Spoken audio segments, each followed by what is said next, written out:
Hello guys, இன்னைக்கு Lord of mystery அனிமையோட episode 4 தான் நம்ம பார்க்க போகிறோம். இந்த அனிமே இது வரைக்கும் உங்களுக்கு குழப்பமாக இருக்கலாம், அதை லைட்டாக உங்களுக்கு கிளியர் பண்ணி விடுறேன். நம்ம ஹீரோ, அதாவது மிங்ரோய், அவன் ஃபியூச்சர்லேருந்து நம்ம ஹீரோவோட உடம்புக்கு வந்துடுறான், அதாவது கிளைனோட உடம்புக்கு. ஒரு மர்மமான விஷயம் நடக்குது. இவன் எந்த போயிடறான், ஆனால் புல்லட் அடி வாங்கியும் இவனுக்கு அங்கே எதுவுமே ஆகல. அதுக்கு காரணம் நம்ம மிங்ரோய் இங்கே வந்திருக்கான். அதுக்கப்புறம் ஒரு பர்சன் எந்த போயிருப்பான், அவன் பேபர் ஃபேமிலியில் சேர்ந்த ஒரு பர்சன் தான். அவனுக்கும் நம்ம ஹீரோக்கும் ஏதோ ஒரு வகையில் லிங்க் இருந்திருக்கும். முக்கியமாக 27ஆம் தேதி இன்னைக்கு என்ன ஆச்சுன்னு தெரியல. முக்கியமா இவங்க ரெண்டு பேருக்கும் அந்த ஆர்டிகோனஸ் புக்கு கூட ஏதோ ஒரு லிங்க் இருக்கு. அதுக்கப்புறம் என்ன இருக்கும், நம்ம ஹீரோ வந்து ஒரு ரிச்சுவல் எல்லாம் பண்ணி வேற ஒரு உலகத்துக்கு போயிருப்பான். அது ஒரு டைமென்ஷன் மாதிரி இருந்திருக்கும். அது நம்ம ஹீரோட டொமைன் மாதிரி தான். இந்த இடத்துல தெரிஞ்சோ தெரியாமலோ ஒரு ரிச்சுவலை பண்ணி வேற ஒரு இடத்துக்கு வருவான். அங்க ஒரு ரெண்டு பேரையும் அவன் மீட் பண்ணுவான். இதுல ஒரு பையன் மிஷேல் இருந்திருப்பான். அவன் வழியா நம்ம ஹீரோக்கு நிறைய விஷயம் தெரிய வந்திருக்கும். முக்கியமா அவன் கிட்ட 2 9க்கான சீக்வன்ஸ் இருந்திருக்கும். இதை பத்தி எல்லாம் கேட்கும் போது நம்ம ஹீரோக்கு இன்னமும் கியூரியஸ் ஆயிருக்கும். சீக்வன்ஸை பத்தி நம்ம இன்னமும் தெரிஞ்சுக்கணும், ஏன்னா அப்பதான் என்னால என்னோட உலகத்துக்கு போக முடியும். அதுக்காக செக்ரட்டரி சர்ச்னு ஒரு சர்ச்சுக்கு வந்திருப்பான். அங்க பேத்வே பத்தியும் நிறையவே சீக்வன்ஸை பத்தியும் அவனுக்கு தெரிய வந்திருக்கும். போனதுல ஒரு வயசானவர் நில்லுன்னு ஒரு பர்சனை மீட் பண்ணி ஒரு போஷனையும் குடிச்சு ஒரு சீக்கர் அவன் மாறுவான். இதுக்கப்புறம் இவங்களுக்குன்னு ஒரு மிஷின் வச்சிருக்கும். சீக்கரோட பவரை யூஸ் பண்ணி இந்த இடத்துல இருக்க ஆளுங்களை அவங்க கொல்லுவாங்க. என்னமோ ஏதோ தெரியல. ஃபர்ஸ்ட் எபிசோடோட எண்டில் ஆல்ரெடி, அதாவது நம்ம கிளேன் இந்த உடம்புக்கு வரதுக்கு முன்னாடியே நம்ம கிளேன் இந்த இடத்துக்கு வந்த மாதிரியே அவனுக்கு ஒரு சென்சேஷன் வரும். இப்படின்னு ஃபர்ஸ்ட் எபிசோட் முடிஞ்சிருக்கும். செகண்ட் எபிசோட்ல ஹீரோக்கு ஒரு மிஷின் வச்சிருக்கும். அந்த ஆர்டிகோனஸ் புக்கு அதை வந்து அவன் தேடணும். இதுக்காக ஒரு குழுவோட அவங்க புக்கை தேட போவாங்க. இது தேடுறது ஒன்றும் சாதாரணமான விஷயம் இல்லை. அதுக்காகவே இவங்க ஒரு ஆர்டிஃபேக்டையும் யூஸ் பண்ணுவாங்க. அவ்வளோக்கும் இந்த மாதிரி ஆர்டிஃபேக்டை கண்ட்ரோல் பண்ண முடியாது. அதனால இதை கண்ட்ரோல் பண்ணோம்னா நிறைய ஆளுங்க தேவைப்படுவாங்க. இதே மாதிரி ஆர்டிஃபேக்டோட அவங்க ஒரு இடத்துக்கு போவாங்க. அந்த இடத்துல தான் பேபர் ஃபேமிலியோட டிசெண்டன்ட், நாங்க ஸ்டார்டிங்ல ஒரு பர்சன் இறந்திருப்பானே அந்த ஃபேமிலியோட டிசெண்டன்ட், அவன் வந்து ஏதோ ரிச்சுவல் பண்ணியிருப்பான். அந்த புக்கு மூலமா ஒரு மாஸ்டராகவும் மாறி இருப்பான். இதுல நம்ம ஜோக்கரையும் பார்த்திருப்போம். ஜோக்கர் கரெக்டான டைமுக்காக வெயிட் பண்ணதான். இவங்களுக்கு இடையில அங்க சண்டையும் போகும். அங்க ஜோக்கரையும் நம்ம ஹீரோ கொண்டு இருப்பான். அதுக்கப்புறம் ஜோக்கர் வழியா இந்த சீக்வன்ஸ்ல கிளவுன்னு ஒரு விஷயம் நம்மளுக்கு தெரிய வந்திருக்கும். இதுதான் 8வது சீக்வன்ஸ். அதை பத்தி ஆளு தெரிஞ்சுக்கணும்னு சொல்லி சரம் அனுப்பி வச்சிருவாரு. அதுக்கப்புறம் அங்க மர்மமான விஷயம் எல்லாம் ஏற்பட்டிருக்கும். இந்த எபிசோடு முடிஞ்சிருக்கும். அதே மாதிரி அந்த நீல் இருக்காருல்ல, அவர் வந்து செகண்ட் எபிசோட்ல ஒரு லெட்டர் காமிச்சிருப்பாரு. லெட்டரோட லாங்குவேஜ் அந்த நீல் அந்த தாத்தாக்கு புரிஞ்சிருக்காது. அது நம்ம ஹீரோக்கு நல்லாவே புரிஞ்சிருக்கும். ஏன்னா அதுல இருக்கிறது சைனீஸ் வார்த்தை. அந்த இதுல போட்டிருக்க விஷயத்த பத்தியும் நம்ம ஹீரோக்கு தெரிய வந்திருக்கும். ஒரு பையனையும் ஒரு பொண்ணையும் சமன் பண்ணுவான்ல, உங்களை பத்தி தான் போட்டிருக்கோம். ஒரு பையன் செயலர்ஷிப்ல இருந்து திடீர்னு மாஞ்சு போனா அந்த பொண்ணை பத்தியும் போட்டிருக்கோம். இதெல்லாம் என்ன விஷயம் நம்ம போக போக பார்க்கலாம். இப்போ 2-3 எபிசோடு பார்த்தவங்களுக்கு குழப்பம் வந்து லைட்டா கிளியர் ஆயிருக்கும்னு நினைக்கிறேன். நானும் முடிஞ்ச அளவுக்கு நிறையவே ரீவாச் பண்ணி மான்வா அது இதுன்னு பச்சு உங்களுக்காக கிளியர் பண்ணணும்னு சொல்லி கஷ்டப்பட்டு கிளியர் பண்ணியிருக்கேன். உங்களுக்கு புரிஞ்சிருக்கும்னு நினைக்கிறேன். புரியலன்னா சொல்லுங்க, டீட்டெயிலா தனியா ஒரு வீடியோவே போடுறேன் இதுக்காக. நான் இது எந்த அளவுக்கு இன்ட்ரெஸ்டிங்கா போதோ அந்த அளவுக்கு ரொம்ப குழப்பமாவும் இருக்கும். இதனாலேயே நீங்க என்னதான் எபிசோடா பார்த்தாலும் உங்களுக்கு வந்து புரியவே புரியாது. அதனால அப்பப்போ இந்த மாதிரி ரீகேப் மாதிரி நான் அடிக்கடி உங்களுக்கு சொல்றேன். உங்களுக்கும் தெளிவாயிடும். இந்த உலகத்துல பேத் வேவ்ஸ்னு ஒன்று இருக்கு. போர்ஷன் வழியா இவங்களுக்கு சீக்வன்ஸ்னு ஒரு பவர் கிடைக்குது. இந்த அளவுக்கு சீக்வன்ஸ் கம்மியாகுதோ அந்த அளவுக்கு இவங்களோட பவர் வந்து அதிகரிக்கும். அதை ஒண்டி நல்லா ஞாபகம் வச்சுக்கோங்க, ஏன்னா அப்பதான் உங்களுக்கு விஷயம் இன்னமும் நல்லா புரியும். சரி, வீடியோக்குள்ள போறதுக்கு முன்னாடி மறக்காம ஒரு லைக்கை போட்டுருங்க. இதுக்கப்புறம் தான் இன்னமும் வேற லெவலில் போகும். சப்ஸ்கிரைப் பண்ணலையா நம்ம சேனலுக்கு சப்ஸ்கிரைப் பண்ணிக்கோங்க. சில பல ஆன்கோயிங் அனிமேவை நான் செகண்ட் சேனலுக்கு மாத்திட்டேன். அப்படி டேண்டட் எல்லாம் பார்க்கணும்னா அங்க பாருங்க.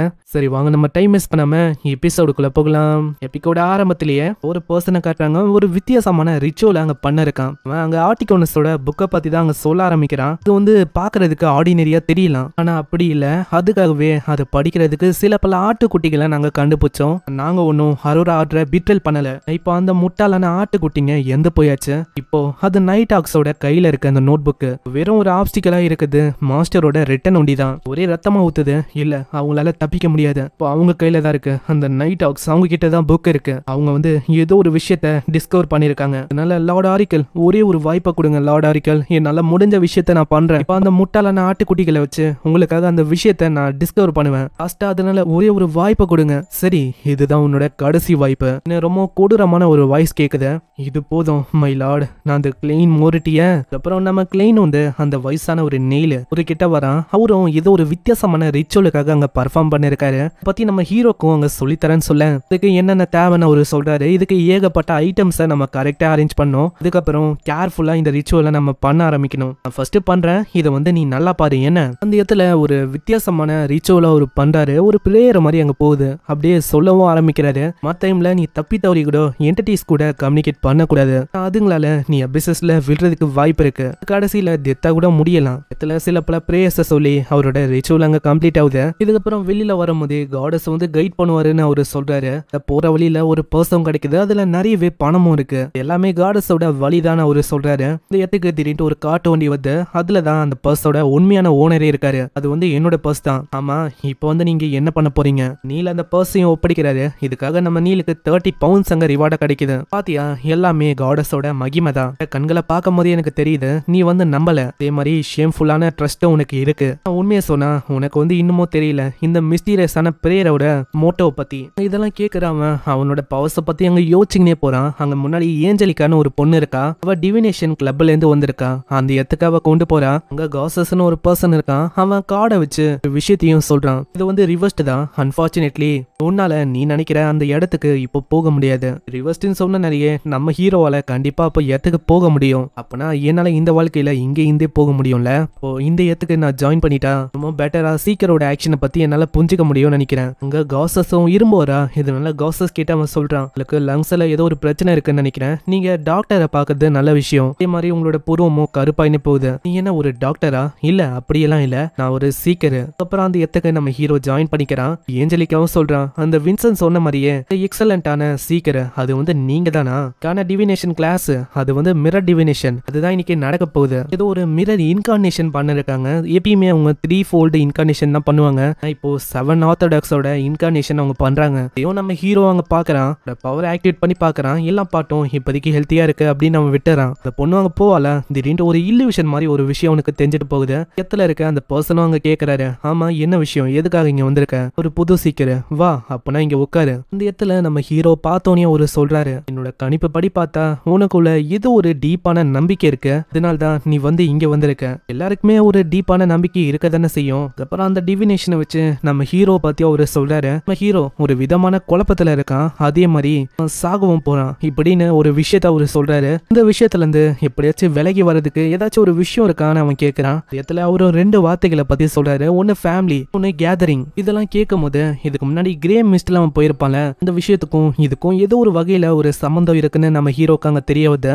அவன் தேங்க்ஸ் சொல்லிட்டு போனா பின்னாடி இருக்கான ஃபீ அவன் பாக்குறான். டிவினேஷனோட காஸ்ட் ரொம்ப அதிகம், லிவிங் எக்ஸ்பென்ஸை விடவும் ரொம்ப அதிகமா இருக்கு. நல்ல வேலை நம்ம ஹீரோக்கு இது ஃப்ரீ தான். இதுக்கப்புறம் அதை பத்தி தான் அவன் ஒரு நோட்லயும் யோசிக்கிறான், எப்படி அவன் தன்னோட உலகத்துக்கு அதாவது இடத்துக்கு போலான்னு. இதுக்கு கிரே மிஸ்டோட உதவி வந்து இவனுக்கு தேவைப்படும். முக்கியமா அதுக்கு 2 வழி இருக்கு. ஒன்னு டைஜஷன், இன்னொன்னு இதே மாதிரி கண்டினியூவா அவனையும் அவன் அட்வான்ஸ் ஆக்கிக்கணும். பண்ற மூலமா இவனோட பியாண்டர் பவரை ரிலீஸ் பண்ணி அந்த கிரே மிஸ்ட்ல யூஸ் பண்ண முடியும். இப்படி பண்ண வேண்டியதான் இவனால அவனோட உலகத்துக்கு போக முடியும். அதே மாதிரி அந்த கிளவுன் அந்த சீக்வன்ஸ்ல பத்தி இன்னமும் இவன் தெரிஞ்சுக்கணும். இல்லைன்னா நம்ம ஹீரோட ரிச்சுவல கொஞ்சம் மாத்துற மாதிரி இருக்கும். இதுக்கு கிரே மிஸ்டோட அந்த பவரையும் இன்கண்டேஷனையும் ஒன்னாக்குனா நம்ம ஹீரோக்கு ஒரு வழி கிடைக்கும். அது வழியா நம்ம ஹீரோவால உலகத்துக்கு போக முடியும். ஆனா இப்ப என்ன பிரச்சனைனா, த ஃபூல் அந்த மிஸ்டீரியஸான ஏரா இது ஒன்னும் இந்த ஏரா இல்ல. ஆனா ட்ரை பண்றதுலயும் தப்பு இல்ல, எல்லாமே கரெக்டா போச்சுன்னா நல்ல என்னோட உலகத்துக்கு போக முடியும் அப்படின்னு ஒரு விஷயத்த கண்டுபிடிச்சிட்டு வெளில வருவானா. ஏதோ ஒரு விஷயம் உன்னை பாக்குற மாதிரி ஒரு ஃபீல் வரும். அந்த இடத்துல ஒரு வித்தியாசமான டாய் இருக்கும். அதை பண்ணதும் நம்ம மெலிசா தான். இதை பாத்தியா, இது நான் தான் உருவாக்குனேன், இதை பாக்குற மூலமா உன்னோட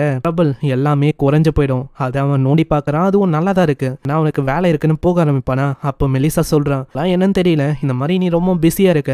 ஏதோ ஒண்ணு என்னோட ஃப்ரெண்டு சலேனா, நம்ம சண்டே அப்போ நம்ம 2 பேருமே அங்க போலாமா டின்னருக்கு? இப்பெல்லாம் ரொம்ப பிஸியா இருக்க, நீ கொஞ்சம் ரெஸ்ட்டும் எடுக்கணும், வர முடியுமா உன்னால? ஹீரோக்கும் சடனா அந்த விஷயம் ஞாபகம் வரும். ஃபேமிலி கேதரிங் இந்த 2 விஷயத்தையும் ஞாபகப்படுத்துறான். வகையில அதுவும் இதுவும் லிங்க் ஆகுதுல, அதனால நம்ம ஹீரோ ஒத்துக்கிறான். சரி நம்ம கண்டிப்பா போகலாம். அதுக்கப்புறம் அந்த மீட்டிங் ஆரம்பிக்கிறான். அந்த இடத்துக்கு அவங்க 2 பேரும் வராங்க. அந்த ஹேங்டு மேனும் நம்ம ஜஸ்டிஸும். அவங்க பின்னாடி அவங்களோட சீக்வன்ஸ் அங்க தெரியும். நம்ம ஹேங்டு மேனு சீல இருந்து ஒரு ஸ்ட்ராங்கான வேவ்ல இருந்து வந்திருப்பான். இந்த மாதிரி ஜஸ்டிஸ் அவ வந்து லேக் மாதிரி ஒரு அமைதியான இது. பின்னாடியே ஒரு 2 சிம்பிள் தெரியும், ஜெயிண்ட் டிராகன், விண்ட் ஸ்டாம்னு. ஆனா நம்ம ஹீரோவோட அந்த பேத்வேவோட சிம்பிள் அது செக்ரேசியோட பீப்புள்லெஸ் ஐயா தான் ரெப்ரசன்ட் பண்ணு. சுருங்க மாதிரி ஒரு கோடு இருக்குல்ல, அது மாற்றத்தை குறிக்குது. ஆனா நம்ம ஹீரோக்கு தெரியல அது எதுக்கு ஒன்னோட ஒன்னு ஓவர்லாப் ஆயிருக்கு, அதுக்கு மீனிங் என்னன்னு அவனுக்கு தெரியல. இடத்துல அந்த பொண்ணுக்கும் 3 கொஸ்டின் இருக்கும். ஸ்பெக்டேட்டர் அதை பத்தி அவ கேட்பா. நம்ம ஹேங்மேன் தான் அதை பத்தி விளக்குறான். ஸ்பெக்டேட்டர் அது வந்து ஒரு பார்வையாளர் மாதிரி தான், அதோடையும் டிட்டாச்சா இருப்பாங்க. அதாவது காமா இருந்து அவங்களோட தாட்ஸை அனலைஸ் பண்றது புரிஞ்சுக்கிறது. இதை பத்திலாம் அவன் சொல்றான். முக்கியமா அந்த போர்ஷனோட நேம்ஸ் அதை சிம்பிளைஸ் பண்ற அதை வந்து இவங்க கண்டுபிடிக்கணுமா. அதுக்குள்ள நம்ம ஹீரோக்கு அங்க நெயில் வழியா தெரிய வந்திருக்கும்ல டைஜஷன் அந்த ஆக்ட் பண்ற அந்த விஷயம் பத்திலாம் சொல்ல ஹேங்டு மேன் அதுக்கு தேங்க்ஸ் சொல்றாரு. உங்களோட அட்வைஸ் அது வந்து என்னோட ப்ரெஷியஸான லைஃபுக்கு பெரிய உதவியா இருக்கும். ரெண்டாவது கொஸ்டினா சீக்வன்ஸ் 9ல இருக்க அந்த போர்ஷன் அது வந்து ஏதாச்சும் ஒரு அனிமல் ட்ரிங்க் பண்ணா என்ன ஆகும்னு கேட்பா. கேட்டு அவங்களே அவங்களே ஷாக் ஆகுறாங்க. உண்மையிலேயே அவளோட நாய் வந்து தெரியாதனமா அதை நக்கி இருக்கும். பாசிபிளி அது இறந்து போயிருக்கலாம். அப்படி அது இறக்கலனா எக்ஸ்ட்ராடினரியான ஒரு கிரியேச்சரா மாறி இருக்கும். அவளோட உலகத்தை பத்தி அவ கேட்கிறா, பேலன்ஸ் பண்ற விஷயத்தை பத்தி. வேர்ல்டு எக்ஸாம்னு ஒரு விஷயத்த சொல்றான். ஸ்டார்டிங்லேயே இந்த 3 விஷயத்துக்கு பே பண்றேன்னு சொல்லியிருப்பா. ஆமா, நீங்க சொன்னதுக்கு ரொம்ப நன்றி. நான் சொன்ன மாதிரியே இப்போ நாங்க என்ன பண்ணோம் அதை வந்து நீங்க சொல்லுங்க. ரோசேல் குஸ்டாவா டைரிய அவன் வந்து சேகரிக்க சொல்றான். கேட்கிற நம்ம ஹேங்மேனுக்கு அப்புறம் தான் புரியுது ஒரு டைரின்னு. ஏன்னா இது வரைக்கும் அது ஒரு டைரின்னு சுத்தமா ஆளுக்கு தெரியாது. ஆனா இதை பத்திலாம் இவருக்கு எப்படி தெரிஞ்சிருக்கு. அப்புறம் தான் ஃபுல் இன்னொரு விஷயத்த சொல்றாரு. நீங்க வந்து எவ்ரி சண்டே இந்த ரிச்சுவலை பண்ற மாதிரி இருக்கும். கேஸ் நீங்க வந்து இதை அட்டென்ட் பண்ண முடியலன்னா அட்வான்ஸா அதுக்கு லீவை கேட்கணும். அதே மாதிரி நான் உங்களுக்கு இன்னொரு விஷயத்தையும் சொல்றேன். மிஸ்டர் ஃபூல், அதாவது நான் இந்த ஏராவை சேர்ந்தவன் இல்ல. அதே மாதிரி இந்த கிரேட் மிஸ்டோட ஒரு மிஸ்டீரியஸான ரூலரு இல்ல அணிற அந்த பிளாக் அண்ட் எல்லோ அதோட கிங்கோ நான் தான். இது கேட்கிற அவங்களோட கையெல்லாம் ரொம்ப பயங்கரமா நடுங்கும். இவங்களை பொறுத்த வரைக்கும் அந்த 7 டோரெக்ஸ் பீயிங்ல இவரும் ஒருத்தர் நினைக்கிறாங்க. ரிச்சுவலை இவரு பண்ண சொல்லியிருக்காருன்னா இவருக்கு நம்ம அந்த ஹானரான டைட்டிலை கொடுக்கணும். மிஸ்டர் ஃபூல் அவர் வந்து ரொம்ப பழமையானவரா இருக்கலாம், சீக்கிரட்டும் இருக்கலாம், அதே மாதிரி ஒரு டெரிஃபைங்கான பீயிங் இப்படின்னு நம்ம ஹேங்டு மேன் யோசிக்கிறான். அந்த இடத்துல நம்ம ஹீரோவும் சொல்றான், இதுக்கு வந்து இது போதும், இந்த மாதிரி நீங்க போகலாம், சோலை பண்ண மறக்காதீங்க. இதுக்கப்புறம் அங்க டைம் ஆகுது. சண்டே அப்போ இவங்க எல்லாருமே அந்த இடத்துக்கு போகவும் ஆரம்பிக்கிறாங்க. சலினா கூட எல்லாருமே ஜாலியா இருக்காங்க. நம்ம பென்சனு நம்ம ஹீரோ அவங்களும் அந்த இடத்துக்கு வந்திருக்காங்க. இவங்க போன அன்னைக்கு தான் சண்டே. சடனா நம்ம ஹேங்டு மேன் வந்து அந்த ரீச்சோல ஸ்டார்ட் பண்ணிட்டாரு. இந்த சைடு அங்க எல்லாமே நல்லா போகுது. அங்க ஃபுட் எல்லாம் அவங்க சர்வ் பண்ணிருப்பாங்களா. பக்கத்திலேயே ஒரு பொண்ணு வந்து சொல்றா, படாதீங்க, உங்களோட ஐடென்டிட்டியை பத்தி உங்களோட தங்கச்சிக்கு தெரியாது, அங்க மறைவா தான் வச்சிருக்கோம். அதே மாதிரி இந்த பார்ட்டியை வச்சாச்சு நீங்க இந்த வாட்டி மேரேஜோட விஷயத்த சால்வ் பண்ணுவீங்கன்னு நினைக்கிறேன். அதுக்கப்புறம் அவங்களுக்கு கிஃப்டா ஒரு மிரர் அவங்களுக்கு கிடைச்சிருக்கும். அதுவும் வின்சன் கிராப் பண்ண ஒரு மிரர் தான். முக்கியமா இது ஒரு மேஜிக் மிரர். இதுக்கு ஏகப்பட்ட கனெக்ஷனும் இருக்கு. இது ஒரு ஹை லெவலான மிரரா, அதனால அவங்க ரிச்சுவல் அங்க பண்ண ஆரம்பிக்கிறாங்க. இவங்களுக்கு தெரியல இதனால எவ்வளவு பெரிய பிரச்சனை வரும்னு. சைடு நம்ம ஸ்டார்டிங்ல ஒருத்தனை பார்த்திருப்போம்ல, வித்தியாசமான ரிச்சுவல் பண்ணிருப்பானே. ரிச்சுவல்னால அவனுக்கு அங்க சிக்னல் போகுது. அவன் அவனோட மேஜிக் ஆக்டிவேட் பண்றான். கிளேன் மோட்டி, இப்போதான் அவனோட தலைவிதியை நீ பார்க்க போற. இடத்துல அந்த ரிச்சுவலை பண்ண ஆரம்பிக்க நம்ம ஹீரோக்கும் அந்த விஷயம் தெரிய வரும். அதனால அங்க வந்து பாக்குறான். அந்த ஆர்னமெண்ட்டை வச்சு பார்க்கும் போதே இங்க ஒரு ஆபத்து இருக்குன்னு அவனுக்கு தெரிய வருது. இப்போ டைமோ இல்ல மத்தவங்களுக்கு ரிப்போர்ட் பண்ணணும்னு கண்ணாடியில ஒரு மிஸ்டீரியஸான ஒரு உருவம் தெரியும். ஒரு பேய் மாதிரி ஒரு உருவமோ வருது. சலேனாவை ஏதோ ஒரு விஷயம் பொசஸ் பண்ணுது. அதான் சலேனாவை அவங்க பேசி எழுப்புறதுக்கு ட்ரை பண்ணாலும் அவ கம்முனே இருக்கா. சைடு வெளியில நம்ம ஹீரோ பாப்பானா அங்க இருக்கிற 3 விஷயத்தெல்லாம் பார்க்கும் போதே அவனுக்கு புரியுது எல்லாமே கைய மீறி போயிடுச்சுன்னு. நம்ம நீல் வர ஸ்டார்டிங்ல அந்த காடஸோட பவரை பத்தி எல்லாம் சொல்லியிருப்பாருல. ரிச்சுவலை பண்றதுக்கு போதுமான ஐட்டம்ஸ் இருந்தா போதும். அதான் அவன் தேறான். கேப்டன் வரதுக்கும் இங்க டைம் ஆகும், நான் அதை ஏதாச்சும் பண்ணணும்னு நினைக்கிறேன். ஐட்டம்ஸ் அவங்க கரெக்டா இருக்கிறனால அதை வச்சு அவன் ரிச்சுவலை பண்றான். இல்ல அந்த கண்ணாடிக்குள்ள இருக்கிற அந்த வித்தியாசமான உருவம் அது நம்ம சலேனாவை பொசஸ் பண்ணி ஒரு பேயாவே மாத்திது. மத்தவங்களை கொல்லலான்னு வருமா, நம்ம ஹீரோ பயங்கர வேகமா மத்தவங்களை காப்பாத்துறான். ஆனா அதுக்குள்ள அது நம்ம ஹீரோ பாத்துறோமா, நம்ம ஹீரோவை அது பிடிக்க ஆரம்பிக்குது. எல்லாத்துக்குமே காரணம் அவன் தான். பயங்கரமா நம்ம ஹீரோட ஸ்பிரிச்சுவல் எனர்ஜி அது கொஞ்சம் கொஞ்சமா ட்ரைன் பண்ண ஆரம்பிக்கும். ஹீரோக்கு புரியுது இதே மாதிரி போச்சுன்னா அவ்வளவுதான். இந்த இடத்துல அதுவும் ஆர்டிகோனஸ் புக்ல நீ வந்து என்ன கண்டுபிடிச்ச, பியாண்டரோட பவரை பொசஸ் பண்ணிருக்க, அதை அக்யூரும் பண்ணிருக்க, அதனால சொல்லு, நான் வந்து ஆல்ரெடி உன்னை கொல்ல ட்ரை பண்ணேன், எப்படியோ தப்பிச்சிட்டேன், ஆனா இந்த வாட்டி உன்னால முடியாது, கொல்றதுக்கு ட்ரை பண்ணமா. நம்ம ஹீரோவும் மெலிசாவை பாக்குறான். அவன் மயங்கி போயிருக்கா. அப்படியே அவன் கண்ணை மூட போதே நம்ம ஜஸ்டிஸ் அந்த பொண்ணு ரிச்சுவல் ஆரம்பிக்கிறா. இதனால ஜஸ்ட் மிஸ்ல ஹீரோ அங்க தப்பிக்கவும் செய்யறான். அதோட பவர் கம்மியாகுது. இதை ஒரு வாய்ப்பா வச்சு பொசஸ் பண்ண அந்த பேயோட கதையை முடிக்கிறான். மத்தவங்களையும் அவன் பாக்குறான். மத்தவங்களும் அவங்க சேஃபா தான் இருக்காங்க. இப்பதான் நம்ம ஹீரோக்கு புரியுது இந்த மிஸ்டிக்கான இந்த ரிலம்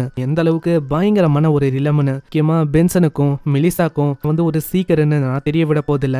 தெரிஞ்சா இன்னமும் ஆபத்து அதிகமாயினேதான் போகும். அதுக்கப்புறம் அந்த பர்சனை காட்டுறாங்க. அவன் ஃபெயில் ஆயிட்டனாலேயே மிஸ்டீரியஸான ஆளு அவனோட கதையை அங்க முடிக்கிறான். சைடு நம்ம ஹீரோவும் சொல்றான், இந்த மிரரை குத்தது யாரு, நர்ஸ் வின்சென்ட். அவங்க வந்து ஏதோ ஒரு மிஸ்டீரியஸான விஷயத்த மறைச்சிருக்காங்க. அவங்களுக்கு எப்படி இந்த மிரர்னால ஈவலான ஆர்கனைசேஷன் கூட கனெக்ஷன் இருக்கு. அதனால அதையும் அவங்க செக் பண்றதுக்கு போறாங்க. இடத்துல நம்ம ஹீரோவை கொல்லணும்னு நினைச்சால இந்த ஆளு எந்த போன நிலைமையில இருக்கான். அங்க அதே ரிச்சுவலுக்கான அந்த நோட்ஸ் அது இருக்கு. அங்க திடீர்னு வேற ஒரு இடத்துக்கு அவர் போறாரு. அந்த இடத்துல ஒரு வித்தியாசமான உருவம் இருக்கு. அதை பார்த்து ரொம்ப ஒரு ஆச்சரியம் வராரு. எனக்கு தெரிஞ்சு இந்த எபிசோடு உங்களுக்கு புரிஞ்சிருக்கும்னு நினைக்கிறேன். நம்ம ஹீரோ ஒண்டி ஜஸ்டிஸ் கிட்டையும் ஹேங்டு மேன் கிட்டையும் அங்க அப்படி பண்ண சொல்லனா அவ்வளவுதான். நம்ம ஹீரோட கதையும் முடிஞ்சிருக்கும். ஒரு வகையில இப்பதான் அந்த கேதரிங்கும் ஃபேமிலியும் அவன் கம்ப்ளீட் பண்றான். இப்பதான் அதுக்கான மீனிங் அவனுக்கு தெரியுது. அதை ஒண்டி அவன் பண்ணலனா ஸ்டார்டிங்ல அந்த டிவினேஷன்ல வந்த மாதிரி இவன் இறந்து போயிருப்பான். ஸோ பார்க்கலாம் இதுக்கு மேல என்ன ஆகுதுன்னு. ஒரு எபிசோட்ல சில பல எக்ஸ்பிளனேஷனை நான் உங்களுக்கு கொடுக்குறேன். அது மூலமா உங்களுக்கு இன்னமும் கிளியரா இருக்கும். வேணும்னா சொல்லுங்க. எல்லா எபிசோட்லயும் அதாவது போன எபிசோட்ல என்ன ஆச்சோ அதை இன்னமும் டீட்டெயிலா ஒரு நிமிஷத்துக்கு நான் சொல்லிட்டே ஆரம்பிக்கிறேன். அதனால இந்த அனிமே உங்களுக்கு இன்னமும் நல்லா புரியும். இங்கே இந்த வீடியோவும் முடியுது. ஸோ மறக்காம சப்ஸ்கிரைப் பண்ணிக்கோங்க. சொன்ன மாதிரி தான் நம்மளோட செகண்ட் சேனலை சப்ஸ்கிரைப் பண்ணிக்கோங்க. அதுல நிறையவே அனிமேஸோ ஓன் இருக்கு. அவங்கள உங்களை அங்கே சந்திக்கிறேன், இல்லை நெக்ஸ்ட் எபிசோடில் நம்ம பார்க்கலாம். அது வரைக்கும் சைனரா.